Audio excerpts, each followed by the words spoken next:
오늘 창세기 11장 1절로 9절까지 말씀을 중심으로 해서 바벨탑의 교훈이라 하는 제목으로 말씀을 나누겠습니다. 제가 조금 엘러지가 있어서 목소리가 안 좋더라도 여러분 이해해 주시기 바랍니다. 제가 고등학교 다니던 시절에 중동고등학교를 다녔는데 지금은 중동고등학교가 여기 대치동에 있습니다만은 예전에는 어디 있었냐면 안국동 로타리 있었습니다. 덕성여고도 있고 풍문여고도 있고 경기고등학교도 있고 이런데 경기고등학교 쳤다가 떨어지는 사람은 중동고등학교 가고 이렇게 했는데 이제 우리 중동고등학교 학생들은 가방을 들고 다니는 학생들이 별로 없고 옆에다 늘 끼고 다녔습니다. 그래서 교복이 옆에 다 해지고 이랬는데 한 학생이 좀 괴짜가 있었어요. 그 학생은 늘 구두도 한 번도 안 닦아 신고 또 가방도 한 번도 빨지 않고 이렇게 다녔는데 그 가방에는 표를 하나 써갖고 다녔습니다. 그 표 내용이 뭐냐면 영어와 독일어와 한문은 본국으로 추방하자 이런 표였습니다. 얼마나 그 영어 공부 지겨웠으면 그런 표를 달고 다녔겠습니까? 그때는 또 독일어까지 공부해가지고 얼마나 어려웠겠습니까? 데어 데스템덴 하다가 될 대로 되라 하고서 그만두는 게 독일어인데 언어 공부에 시간과 노력이 많이 들어가고 공부를 해도 점수는 안 나오고 하니까 승질 나니까 가방에다가 본국으로 추방하자 이렇게 했는데 도대체 이 언어가 언제부터 인류 역사에 혼잡하게 됐느냐? 창세기 11장에는 언어가 혼잡하게 된 그 원인을 말하고 있습니다. 그것은 바벨탑 사건 때부터 그렇게 된 것입니다. 하나님께서 인류가 언어가 똑같으니까 범죄를 짓고 하나님을 대적하려고 하고 하니까 언어를 혼잡시켜 버리셨습니다. 그래서 언어가 혼잡하게 된 이유는 뭐냐면 범죄를 막기 위해서입니다.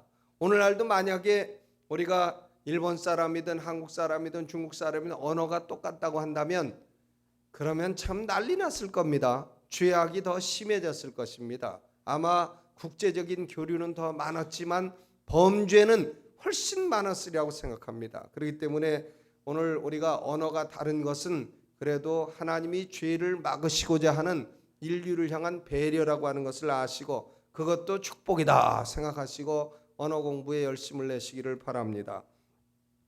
노아의 아들이 몇이 있었습니까? 셋이 있었습니다. 장남의 이름은 셈이었습니다. 장남에게는 하나님이 영권을 주셨습니다. 하나님 여호와 하나님의 이름이 너를 통해서 영화롭게 될 것이다. 그래서 셈으로부터 기독교 종교가 나오게 되고 유대교도 나오게 되고 이 동양인으로부터 시작해서 온갖 종교가 다 나오게 된 것을 볼 수 있습니다. 그런데 셋째 아들 이름은 뭡니까? 야벳입니다. 야벳에게서는 하나님이 물권을 주셨습니다. 창대케 되리라 해서 이 백인종들이 결국은 세계 무대에 경제권을 다 쥐고 그리고 창대케 되는 축복을 누리게 됐습니다. 그런데 둘째 아들은 누굽니까? 함입니다. 함. 이 함은 아버지의 수치를 드러내고 제5계명을 어기고 이렇게 해서 아버지 노아로부터 저주를 받게 되었습니다. 그래서 너는 내 형제들의 종의 종이 될지어다. 이 함이 흑인종 아닙니까? 그래서 흑인종들이 역사를 보면 노예 생활을 하고 온갖 고생을 많이 하고 이제 삶도 부여치 못하고 이렇게 된 것을 볼 수가 있는 것입니다. 그런데 이 노아의 자손이 셋인데 이 세 자손들이 자녀를 자꾸 낳고 해서 번성해 가는 것입니다. 번성하니까 이제 노아의 지도 아래 이제 셈은 이 지방에 살고 함은 저 지방에 살고 야벳은 이 지방에 살아라 지방과 나라를 갈라주게 됩니다. 그러니까 이 세 형제와 그 자녀들이 생각을 할 때에 우리가 홍수에도 살아남은 그런 가족인데 우리가 어떻게 흩어져서 살겠느냐? 흩어짐을 면하자. 우리가 함께 모여서 살면 더 행복하고 더 기쁘고 더 안전할 것이 아니겠느냐? 그래서 이 노아의 모든 가족들이 의논을 하고 동방으로 가면서 어디가 좋겠느냐 장소를 찾다가 드디어 시날이라고 하는 평지를 찾았습니다. 시날 평지에 이들이 정착하기로 그렇게 결정을 내렸습니다. 그런데 이 시날이라고 하는 땅이 도대체 누구의 소유냐? 우리가 그것을 먼저 생각해 볼 필요가 있습니다. 창세기 10장 한번 보세요. 6절로부터, 여러분 성경 가지고 계시니까 6절로부터 보세요. 함의 족보가 나옵니다. 둘째 아들, 저주받은 아들 함의 족보가 나오는데, 함의 아들은 구스와 미스라임과 붓과 가나안이요, 구스의 아들은 스바 하윌라 삽드가 라마의 아들은 스바 다니며, 중요하지 않으니까 따다닥 읽고, 구스가 또 니무롯을 낳았으니 그는 세상에 처음 뭐라? 영걸이라. 보세요. 참 저주받은 자손의 손자가 영걸이 됐습니다. 영걸이란 뭡니까? 네 글자로 하면 영웅호골, 그걸 줄여서 영걸입니다. 이게 니무롯이 영걸이에요. 그는 뭘 잘했냐면 사냥을 잘한 것 같습니다. 활쏘기를 잘하고. 그래서 9절에 보니까 그가 여호와 앞에서 특이한 사냥꾼이 되었으므로 속담에 이르기를 아문은 여호와 앞에 니무롯 같은 특이한 사냥꾼이로다 하더라 그랬습니다. 그러니까 이 니무롯은 특이한 사냥꾼의 대명사가 됐습니다. 참 그런 영웅호골이 됐는데 10절을 보세요. 이 니무롯이 어디에 살았는가?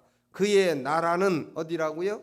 시날 땅의 바벨과 에렉과 악깃과 갈레에서 시작되었으며 그가 그 땅에서 아수르로 나아가 니느웨와 르호보딜과 갈라와 그 다음에 쭉 이렇게 나옵니다. 이 함이 사는 동네가 바로 어디냐? 시날 땅이에요. 그러니까 이 시날 평지에 우리 노아의 후손들이 흩어지지 말고 우리가 이곳에서 함께 모여 살자, 이렇게 주동임무를 한 것이 누구냐? 바로 함의 후손이요 니무롯일 것이다 하는 것을 우리는 금방 알 수 있습니다. 왜냐하면 니무롯이 그 시날 땅에 박힌 돌입니다. 먼저 가서 정착하고 차지하던 박힌 돌인데, 다른 자녀들 후손들이 와서 야 우리 여기에 함께 모여 살자 할 때에 만약에 니무롯이 안 된다고 하면 안 될 거 아닙니까? 그런데 니무롯이 좋다, 여기에 모여서 우리가 살자, 이렇게 했기 때문에 이 니무롯은 하나님 앞에 영걸이었음에도 불구하고 하나님을 대적하는 데에 앞장서고 하나님을 대적하는 데에 주동인물이 됐습니다. 반골기질을 가진 사람이 됐다 그 말입니다. 인간의 눈에는 볼 때에 영웅호골인데 이 사람이 하나님에게는 반골기질을 가진 그런 사람이 됐다 그것이에요. 이 니무롯 같은 사람이 만약에 21세기에 태어났다면 어떤 인물이 되겠습니까? 스포츠에도 능하고 예술에도 능하고 노래도 잘하고 춤도 잘 추고 남진 같기도 하고 나훈아 같기도 하고, 난 또 요새 나오는 가수들은 잘 몰라서 아마 유능한 예능인이나 스포츠맨이 됐을 겁니다. 돈도 잘 벌고 얼굴도 잘생기고 영웅호골이니까 영걸이니까 여자도 많고 스캔들도 많고 이러고 유명한 사람이 됐을 것입니다. 그런데 우리가 분명히 생각할 수 있는 것은 사람의 진정한 가치와 그 사람의 실력은 이런 외형적인 데 있지 않다는 겁니다. 사람의 실력은 이런 외형에 있지 않다는 것입니다.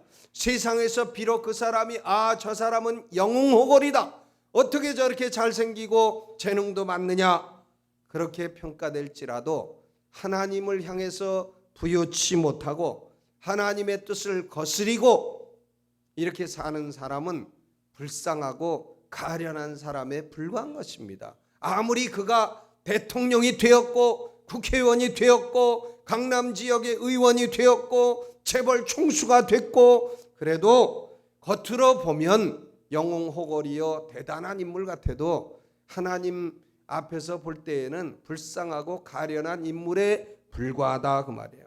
한번 기도나 해주고 똑바로 사시오, 예수 믿고 사시오, 전도의 대상은 될지언정 우리가 사모하고 존경하고 그럴 가치는 전혀 없는 인물이다 것입니다. 그러므로 사람의 참된 가치와 실력은 어디 있느냐 하면 그 사람이 하나님과 얼마나 관련되어 있는가, 그 사람이 얼마나 하나님의 소원을 이루어드리는 사람인가, 얼마나 그 사람이 하나님의 형상을 지금 닮아가고 있는 사람인가. 하나님과의 관계성에서 사람의 참된 가치와 실력이 결정되는 줄로 믿으시기를 바랍니다. 내가 그러므로 가치 있는 사람이 되겠다 그러면 하나님을 더 가까이 해야 돼요. 내가 실력 있는 사람이 돼야 되겠다 하면 하나님의 뜻을 이루어드리고 소원을 이루어드리는 사람이 되어야 됩니다. 하나님을 향해서 반골기질을 가진 사람은 그 사람이 아무리 세상에서 특출난 인물이라도 그건 별거 아닌 인물이다 그 말이에요. 아무 가치가 없는 인물이다 그것입니다. 뭐 히틀러가 한때 세계를 확 사로잡았다고 해도 우리가 히틀러 볼 때는 아이고 그 불쌍한 화상 지금 지옥 어디가 있을까? 아랫목에 나가 있을까? 김일성이가 아무리 북한을 그렇게 호령하고 그랬다고 할지라도 저건 틀림없이 아랫목 중에서도 제일 뜨뜻한 데 갔을 것이다. 우리 그렇게 생각하고 불쌍히나 여기지 뭐 그걸 존경할 인물로 봅니까? 함의 후손이 주동이 돼가지고 신할 평지에서 똘똘 뭉치자고 결의한 노아의 후손들은 문중회의를 다 열어서 확고한 결론을 내립니다. 우리가 이렇게 하자 의지가 확고합니다. 거기 11장 4절을 보세요. 또 말하되 자 무엇을 쌓아? 성과 대를 쌓아 그랬습니다. 성을 쌓고 대를 쌓자. 이 성이 오늘날 용어로는 시티입니다. 도시를 만들자 그 말이에요. 대는 뭐냐면 타워, 탑입니다. 파리 같은 도시를 만들고 서울 같은 도시를 만들고 이 서울에다가 에펠탑 같은 탑을 세우자 그 말입니다. 이 성경을 보면 도시의 기원은 참 죄악으로부터 나옵니다. 도시를 맨 처음 만든 사람이 누구냐? 아벨을 죽인 가인이에요. 최초의 살인자가 도시를 만듭니다. 창세기 4장 17절에 가인이 성을 쌓았다 그랬어요. 가인이 최초로 도시를 만듭니다. 그리고는 그 도시 이름을 자기 아들 에녹이라는 이름을 붙여가지고 에녹도시라 이렇게 부른 것입니다. 여기 이 바벨이라고 하는 도시도 신할 평지에 만들어진 이 도시도 역시 하나님을 대적하는 사람들이 만든 것입니다. 그러므로 도시는 죄가 많습니다. 죄를 짓고도 숨을 곳도 많습니다. 그렇기 때문에 우리 도시에 사는 사람들은 죄에 대해서 좀 더 강한 면역력을 가지고 살아야 될 줄로 믿습니다. 왜냐하면 한 발 건너가면 죄 짓는 구렁텅이요 또 아차 잘못하면 빠지는 구덩이요 온통 죄가 가득하기 때문입니다. 우리가 거할 것은 그러므로 언제나 십자가 밑에입니다. 아멘. 십자가 밑에만 그것이 거룩한 것이요 주님의 보혈이 흐르는 것이요 그것에만 죄사함이 있는 것이지 이 세상 어디 발 디딜 때가 있습니까? 여기 이들은 회의를 하면서 이제 도시를 만들고 탑을 쌓자 하고 보니까 하나님께서는 뭔가 성과 대를 만들 때에 이 다듬지 않는 돌로 만들라고 하셨습니다. 그런데 이 사람들이 보니까 평지에 무슨 돌이 있어요? 그러니까 생각을 해냅니다. 아하, 이 흙을 가지고 찍어서 벽돌을 만들면 되겠다. 그리고 벽돌을 쌓아서 올라갈 때에 진흙은 가만히 보니까 끈적끈적하니까 진흙으로 역청을 대신해서 벽돌과 벽돌 사이에 놓으면 견고하게 탑이 건설이 되겠다. 아주 꾀도 많이 내고 과학도 발전시키고 건축 기술도 발전시키고 이렇게 하면서 성을 쌓아가는 것입니다. 그런데 이 사람들이 왜 신할 평지에 이 높은 그 탑을 쌓으려고 했을까? 이 동기에 대해서 어떤 주석가는 그렇게 말합니다. 아마 홍수가 또 나면은 이 사람들이 탑 위로 기어 올라가서 살기 위해서 그랬던 것이 아니겠느냐. 그러나 그런 설명은 하나 그 타당성이 없습니다. 왜냐하면 홍수가 나서 기어 올라가도 탑에 몇 명이나 올라가겠습니까? 또 만약에 홍수를 피하기 위해서 탑을 짓는다면 산꼭대기에 짓지 왜 평지에 짓겠어요? 그러므로 그것은 아무리 생각해도 타당성이 없습니다. 또 하나님께서 창세기 9장 7절 이후로 내가 이제는 다시는 물로 세상을 멸망시키지 않겠다. 7번이나 약속하셨습니다. 물로 세상을 멸망시키지 않겠다. 이 언약을 주겠다고 언약이라고 하는 단어가 7번이나 나오고 있지 않습니까? 그러므로 우리는 아무리 비가 많이 와도 이 세상이 다시는 홍수로 망하지 않으리라고 믿습니다. 왜 그렇습니까? 하나님께서 그 약속으로 하늘에 뭘 주셨어요? 무지개를 주셨어요. 무지개, 빨주노초, 파남보. 7가지 색이죠. 빨주노초, 파남보. 잊어먹으셨어요? 7가지 색깔이 무지개 색깔인데 이 무지개가 하늘에 뜨면은 시인 윌리엄 워즈워스인가 뭐 누군가처럼 내가 무지개를 바라볼 때마다 내 가슴이 뛴다. 왜 뛰냐? 아하, 하나님이 살아계시고 하나님은 물로 다시는 세계를 멸망치 않으시겠다고 약속하셨구나. 이런 약속을 생각할 때 가슴이 뛴다는 거 아니겠습니까? 그런데 하나님은 이제는 다시는 세상을 물로는 멸망시키지 않으셔도 물보다 더 무서운 거 하나 남았습니다. 뭡니까? 불입니다. 불. 이 세상은 지금 아무리 뭐 102층도 짓고 63빌딩도 짓고 뭐 또 짓고 해도 결국은 불로 다 절단날 것들입니다. 불로 하나님은 하늘과 땅을 한번 싹 망하게 하겠다고 지금 약속하셨는데 그 약속은 아직 안 이루어졌습니다. 아직 10년 뒤에 이루어질지 100년 뒤에 이루어질지 1000년 뒤에 이루어질지 전 그거 모르겠습니다만은 그러나 한 번은 불로 망할 것입니다. 예수님이 재림하시는 그때에 이 세상은 불로 다 절단나고 불심판을 받게 될 것입니다. 그때 세상 것 가지고 있는 사람은 다 날아갈 거예요. 도둑 맞는 것처럼 완전히 사라지게 될 것입니다. 그런데 그러므로 이들이 시날 평야에 탑을 세운 것은 홍수를 피하기 위한 것은 아닙니다. 그러면 이들이 왜 어떤 동기로 탑을 세웠습니까? 거기 11장 4절을 보면 3가지 동기가 있습니다. 4절 또 말하되 자 성과 대를 쌓아 첫째 동기는 대 꼭대기를 어디에 닿게 해보자? 하늘에 닿게 해보자. 탑을 쌓아서 꼭대기를 하늘에 닿게 해보자. 꿈도 큽니다. 어떻게 하늘에 닿습니까? 하늘이 어디까지인데. 이것은 뭐냐 하면 하나님께 한번 도전해보자 그 말이에요. 하나님과 맞먹어보자 그 말입니다. 이와 똑같은 말을 한 존재가 누구냐? 아침의 아들 계명성 루시퍼입니다. 하늘의 높은 천사였던 루시퍼는 이사야서 14장 14절에 이렇게 말합니다. 가장 높은 구름에 올라 지극히 높은 자와 내가 비겨보리라. 지극히 높으신 하나님하고 내가 맞먹어보리라 하다가 어떻게 됐어요? 쫓겨나가지고 땅에 찍혀버린 존재가 돼서 마귀 귀신이 되어서 기껏해봐야 사람들 몸속에 들어가서 병이나 일으키고 사람들 박수무당이나 만들고 그 거짓된 종교나 만들고 이런 지저분한 짓을 하는 마귀 귀신들이 됐다 것입니다. 그러므로 바벨탑을 쌓은 첫 번째 동기는 하나님을 향한 도전이에요. 두 번째는 뭐라 그랬습니까? 4절 중간에 우리 이름을 내자 그랬어요. 우리 이름을 내자. 사람이 무슨 일을 하면 우리가 이 일을 해가지고 하나님의 이름을 내고 하나님의 이름을 높이고 세상에 하나님의 이름을 드러내자 이런 동기로 일을 해야지. 하나님의 이름은 쑥 빼버리고 우리가 인간을 높이고 인생을 높이자, 인생 중심이 되자. 이것은 극도의 철저한 인본주의의 모범이다 이것입니다. 인본주의의 철저한 인본주의. 그것이 바벨탑의 두 번째 동기입니다. 세 번째는 뭐라 그랬습니까? 온 지면의 흩어짐을 면하자. 이제 우리는 흩어지지 말고 단합하자. 뭉치면 살고 흩어지면 뭐라 그랬죠? 죽는다. 그거 6.25 사변 이후에 초등학교 다닐 때 아주 많이 들었던 표 아닙니까? 인간끼리 단합대회를 하자. 좋습니다. 사람은 단합이 돼야 돼요.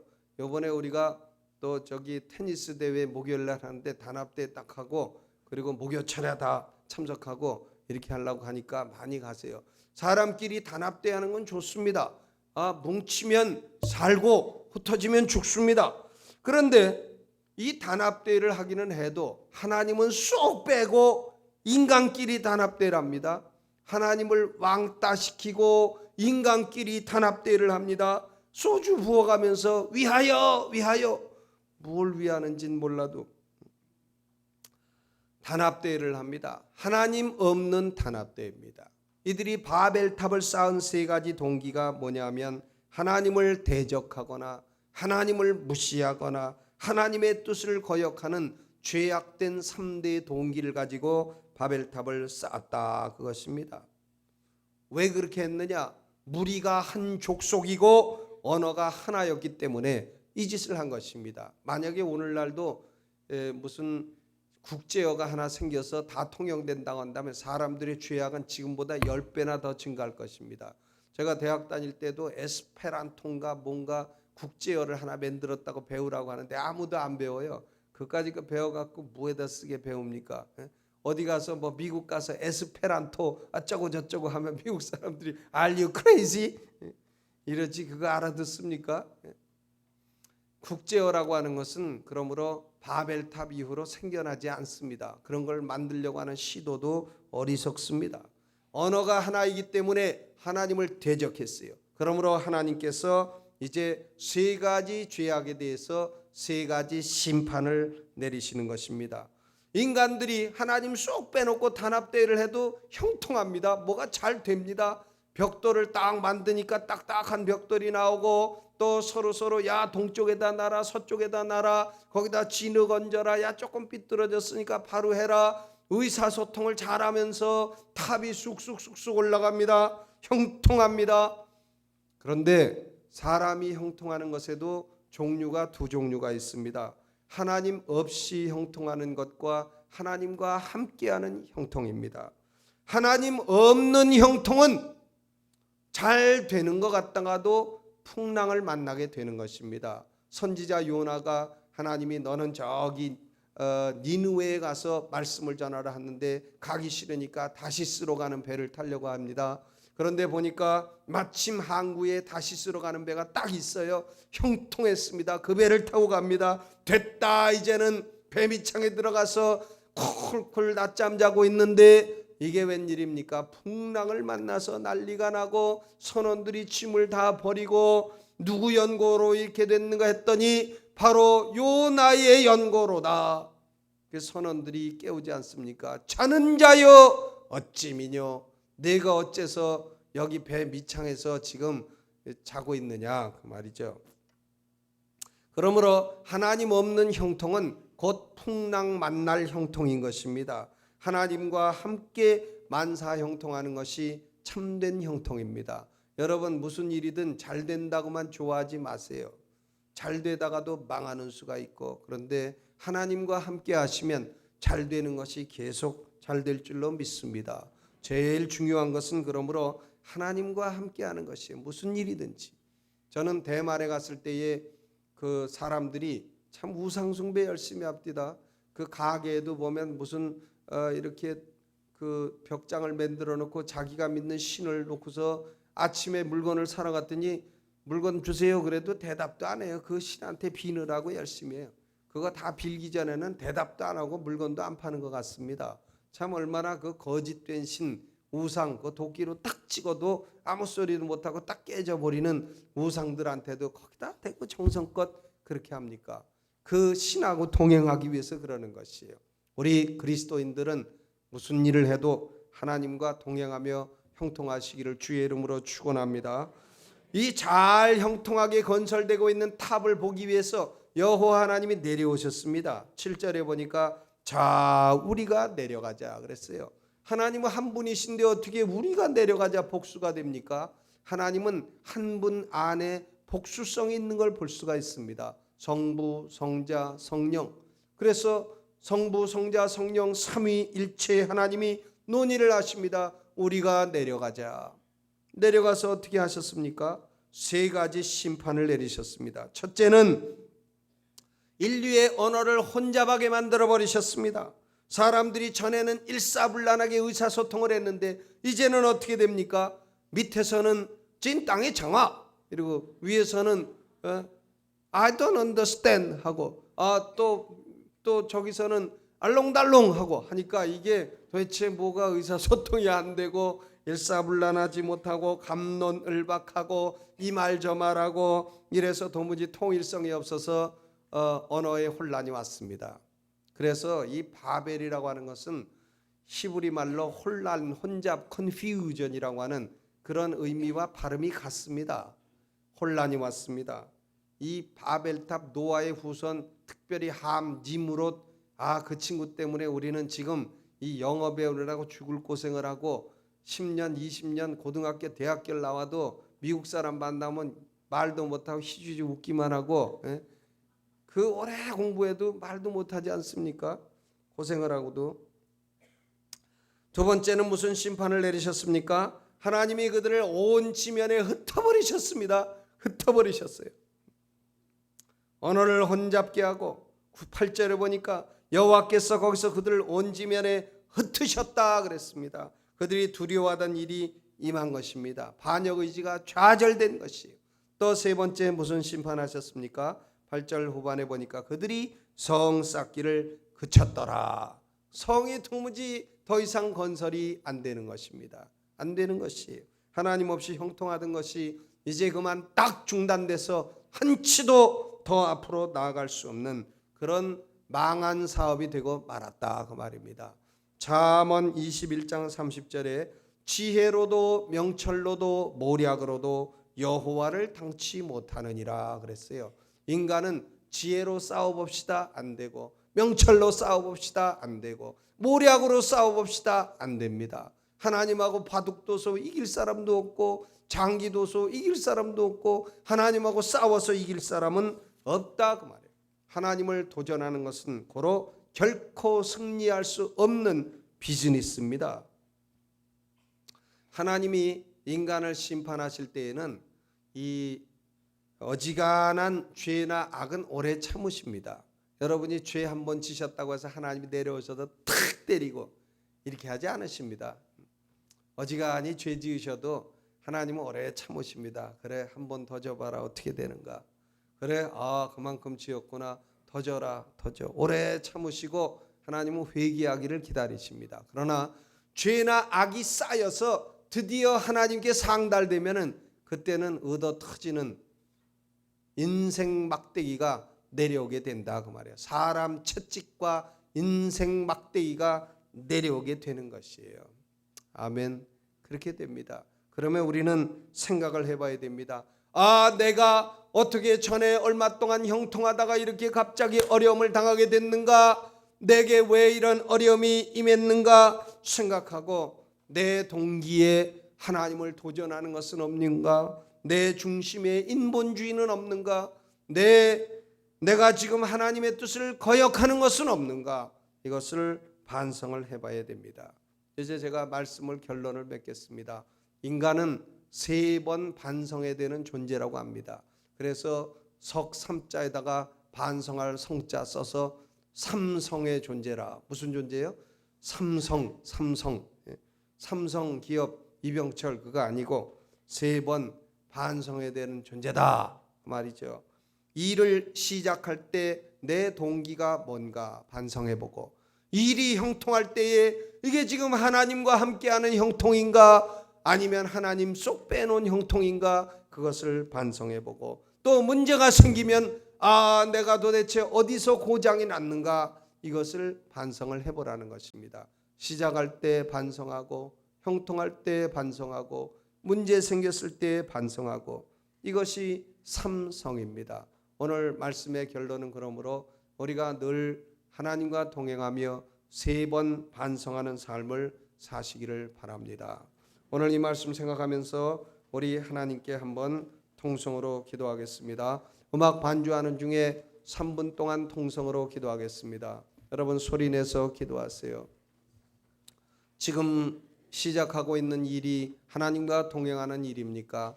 지금 일이 잘 되면 그 일은 하나님과 동행하며 하나님이 함께 하시는 일입니까? 또 인생을 살다가 어려움을 당했으면 하나님께서 또 생각하라고 하시는 기회를 주신 것입니다. 무엇을 생각할 일이 있습니까? 우리는 삼성의 존재입니다. 언제나 3번 반성하며 살아갑시다. 오늘 하나님께 기도하겠습니다. 이 말씀 생각하며 기도합니다. 반주해 주시기 바랍니다.